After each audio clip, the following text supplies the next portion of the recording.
Today's video is brought to you by Card Kingdom.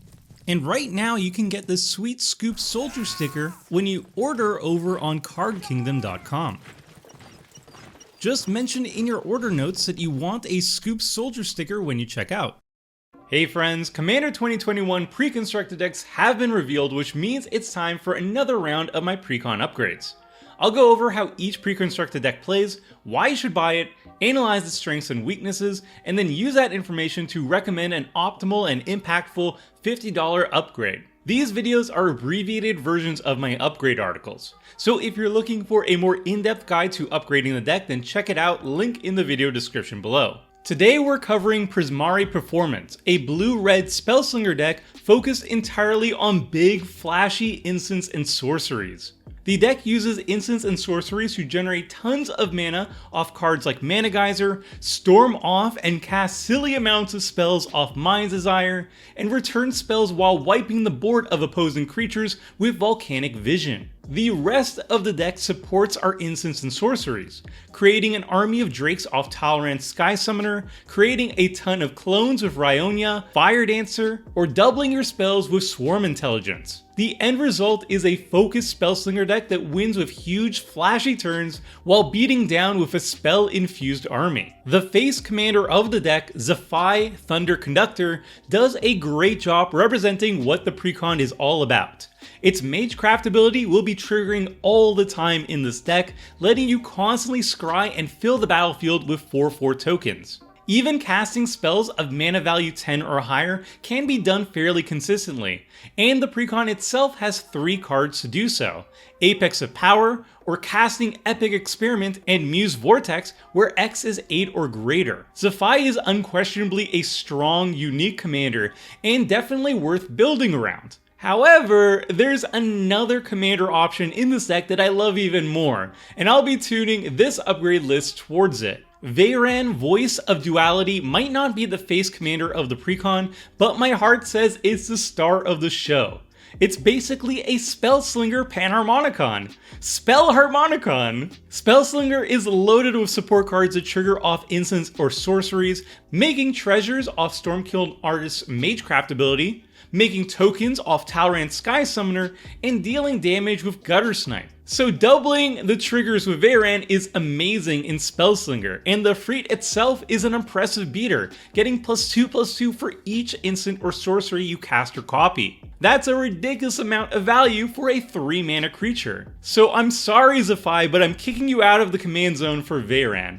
I can't pass up that kind of value. Alright, let's check out the deck list and see how well it accomplishes its goals. Right out of the box, Prismari Performance is incredibly focused on its single theme, Spellslinger. I count 29 instants and sorceries, and 22 cards that directly support instants and sorceries. There's just a handful of cards that don't care about instants and sorceries in the deck, either being generic ramp, which is good in the deck, or intentionally bad cards that are out of place here and are begging to be swapped out. Now that we've glanced at the list as a whole, let's take a look at the deck's ratios. As I often explain in my Budget Commander videos, every time I build a rough draft of a deck, I use a checklist to make sure the deck has all of its fundamentals covered, such as mana, interaction, card advantage, and so on. This gives me a reference point to compare to the deck and see which areas may need improvement. My general ratio is 50 mana, lands and ramp, usually a 37-13 split, 10 card draw, cards that net you 2 or more cards in hand, 8 targeted removal, split between creature, artifact, enchantment removal, and counter magic, 3 board wipes, creature light decks might want 1 more, and creature heavy decks might want 1 less, 2 graveyard recursion, 2 flexible tutors, at higher budgets though I recommend more tutors, 1 graveyard hate, and 1 finisher, something that can win games the turn you cast it without too much setup. That's always my starting point, which is then tweaked to suit the individual deck strategy and further tweaked with playtesting. I always find this checklist immensely useful to figure out some quick ways to improve the deck in question. Now let's see what the rough ratios are for Prismari Performance and how it compares. I count 52 mana, 37 lands, and 15 ramp, including a good chunk of rituals, 6 targeted removal, 3 board wipes, 7 graveyard recursion, 0 flexible tutors, 1 graveyard hate, and 2 finishers. The ratios look pretty good here, at least on the surface. I'd like a few more slots dedicated to targeted removal, but there's a lot to like here. However, once we start looking at the individual cards, there's a ton of obvious duds that hold the Precon back from greatness, which we're going to remove in the upgrade section. Check out the article if you want a full analysis of the individual cards, but this video is going to move on ahead to the sweet stuff, the upgrades. So let's get started. The first two cards we're going to add to the deck is Isochron Scepter and Dramatic Reversal, which is the Dramatic Scepter combo. Basically, you imprint Dramatic Reversal onto the Scepter, and then if your deck has non-land permanents that can tap for 2 or more mana, you can pay 2 mana to cast Dramatic Reversal with the Scepter, untap all your non-land permanents, including the ones that generate mana and the Scepter itself, and then retap your Mana Rocks or Mana Dorks for mana again, recast the Dramatic Reversal with the Scepter, and do this infinite times. The end result is you're casting Dramatic Reversal an instant infinite times, and you're generating infinite mana if your non-land permanents are tapping for 3 or more mana each time you're activating the Scepter. And in a deck full of cards that trigger off instants or sorcerers being cast, this is going to easily win you the game. So we're going to take out the Crackling Drake for the Scepter, which is kind of just a boring vanilla beater. And we're going to be taking out Inferno Project, which is a more impressive beater, but also very expensive,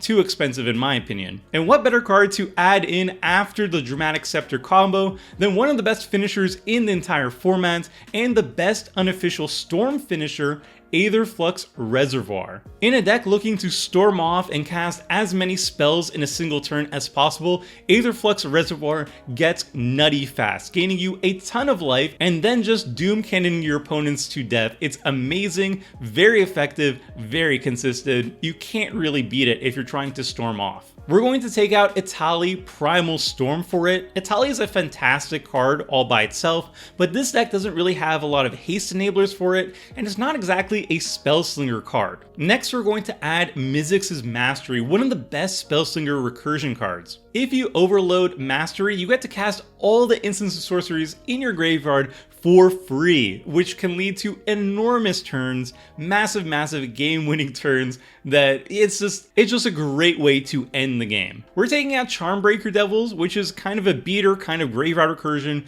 kind of lackluster at both things though, unfortunately. Then we're going to be adding one of my favorite Spellslinger cards, Niv Mizzet Perun, which is both a finisher because it can deal a ton of damage, and it's going to be drawing you a ton of cards as you're slinging instants or sorceries. And we're going to take out one of the easiest, most obvious cuts in the entire deck, Humble Defector. Not a good card in general, especially not good considering it has no inherent synergies with Spellslinger. Then we're going to add in our first Planeswalker, Ral Storm Conduit. This is a fantastic Spellslinger Planeswalker that acts as a finisher with the Dramatic Scepter combo, deals damage by itself as well, but also it scries and it can copy instants or sorceries, and it does it much better and more efficiently than Naru Meha Master Wizard, at least in this precon. Then we're going to add an insane card draw spell, Archmage Emeritus, one of the new cards from Strixhaven,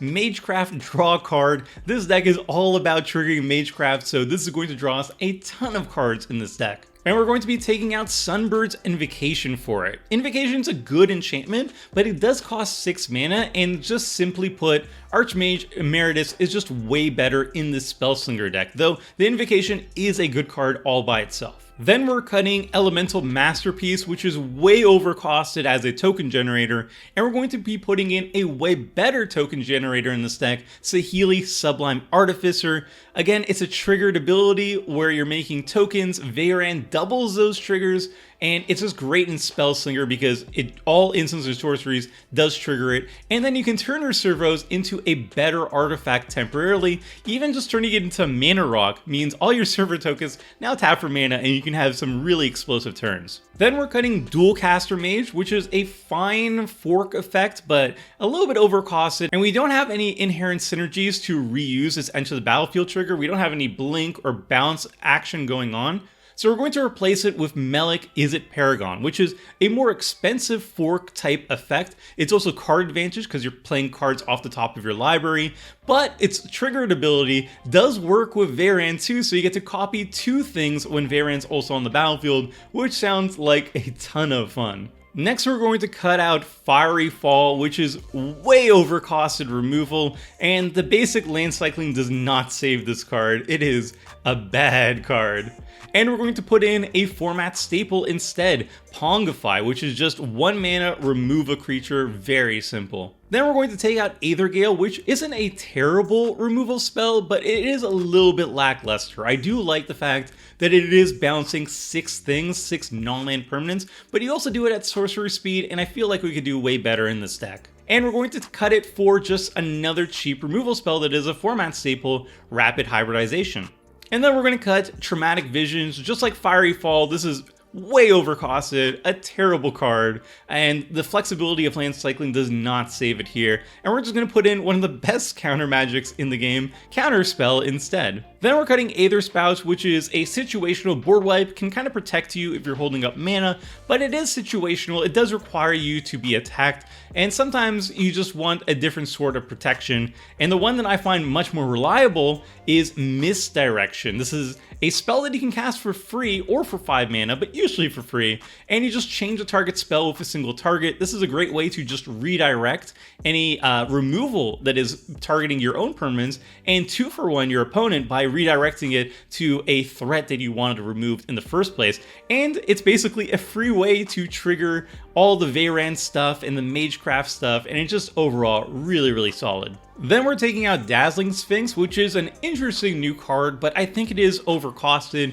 and we don't have any ways of giving it haste or doubling its triggered ability or any of that sort of things, and I really wanted to add some more targeted removal to the deck, so I replaced it with Bifrost, which I think is a fantastic way to deal with a lot of artifacts in a single spell very efficiently. It's basically a budget version of Vandal Blast, and it does a pretty good job all on its own right. And then we're taking out Sly Instigator, which I think is a neat card, but it just doesn't really fit our Spellslinger theme. And we're going to be adding another free artifact removal spell with Mog Salvage, one of my favorite cards to add to Spellslinger. Triggers Magecraft for free, and it is targeted removal, which the deck was lacking. Next, we're cutting Wildfire Devils, which does bring a lot of value. It is sort of a graveyard recursion, but the fact that it is random every single time it triggers makes it a lot worse in my opinion, at least in practice.